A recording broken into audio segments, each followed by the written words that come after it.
नमस्कार, जय हिंद दोस्तों। आज हम बात करने वाले हैं कि अपने देश भारत में अपने यहाँ की सिक्योरिटी सिस्टम को या आईबी सिस्टम को या जितने भी यहाँ की सुरक्षा एजेंसियाँ हैं इनको पागल बनाना या बेवकूफ़ बनाना कितना आसान हो गया है। और भारतीय जनता पार्टी के नामों का सहारा लेकर तो अब और आसान हो गया है। ऐसे ही कई ठो महाठग जो है आते रहते हैं और पूरे सिक्योरिटी सिस्टम का ही पूरा खिलवाड़ कर देते हैं और लोगों को पता नहीं चल पाता कि हाँ ये रियल आदमी है या फेक है। सबसे बड़ी चीज़ कि अभी हाल ही में एक घटना घटी है अनूप चौधरी नाम के युवक की, जो कि एक नंबर का महाठग है। लोगों को ठगने का काम करता है। लेकिन आपको बता दें वो बीजेपी के फर्जी लेटर पैड पे 8-8 ठो गनर लेके घूम रहा है। और दूसरी चीज़, वो बीजेपी के फर्जी लेटर पैड के ही जरिए सरकारी सुविधाओं का भी खूब ऐसो आम की तरीके से बढ़िया ज़िंदगी जी रहा है। और भारतीय जनता पार्टी या जितनी दावा करें, लेकिन ये इनकी सुरक्षा की सारी पोल खोल देता है। क्योंकि ये आदमी जो अनूप चौधरी नाम का है, इसके ऊपर उत्तराखंड में 15 से भी ज़्यादा केसेस हैं और 15,000 का इनाम भी था।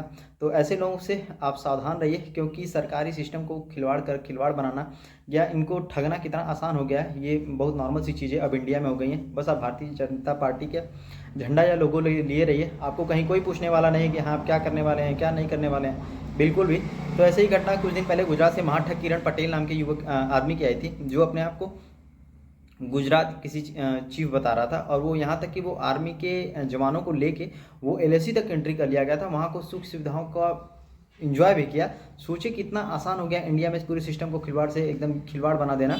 और दूसरा था एक संजय सिरपुरिया, जिसकी फ़ोटो जो है बीजेपी के बड़े बड़े नेताओं के साथ भी आई थी। आप देखे होंगे कि जैसे बीजेपी के बड़े नेता हैं, जम्मू एंड कश्मीर के गवर्नर हैं, पूर्व राज्यपाल जो हैं इस टाइम, उनके साथ है। और बीजेपी के कई ठो ऐसे नेता हैं या आरएसएस के नेता, उनके साथ भी उसका फोटो था। संजय सिरपुरिया नाम है उसका। और उसने क्या किया था, सभी नेताओं को पूरी तरीके से चूना लगाया था और कई 100 करोड़ का घोटाला जो है यूपी सहित अन्य राज्यों से किया था। तो ये चीज़ें जो है कितना आसान हो, वही हाल अनूप चौधरी का भी है। अनूप चौधरी को भी आप देखिए तो इसका कोई बीजेपी से कोई खास लिंक नहीं रहा है, लेकिन इसका काम लोगों को वीआईपी मूवमेंट दिखाकर या फर्जी गनर रख के फर्जी तरीके से मतलब पुलिस तैनात करके इस तरीके से जो है उसने फ़ायदा उठाया। कई लोगों को टेंडर दिलवाया और टेंडर दिलवाने के नाम पे लोगों से ठगी भी की। यहाँ तक कि वीआईपी प्रोटोकॉल के तहत, जिसमें राम मंदिर में अभी किसी को दर्शन नहीं मिल रहा है, ये आदमी वीआईपी प्रोटोकॉल के तहत ये जाके पूरा अंदर तक जाके दर्शन करके आया। तो सोचिए भारत में कितना आसान हो गया है। एजेंसियाँ हमारी देखती ही रह जाती हैं और ये धोखेबाज धूर्त और मक्कार लोग कितने आसानी से पूरे सारे सिस्टम को खिलवाड़ बना देते हैं। तो यही सब सिस्टम देख के बड़ा अफसोस होता है कि मतलब बीजेपी के आगे आप बस बीजेपी का झंडा लिए रहिए और चाहे जो करिए, देश में सब कुछ इस टाइम जायज़ है।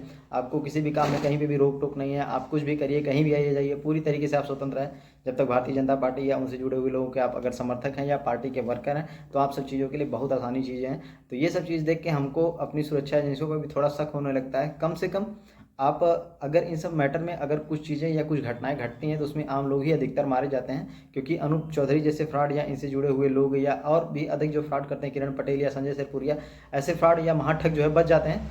लेकिन अंत में आदमी पीटा जाता है, आम आदमी ही।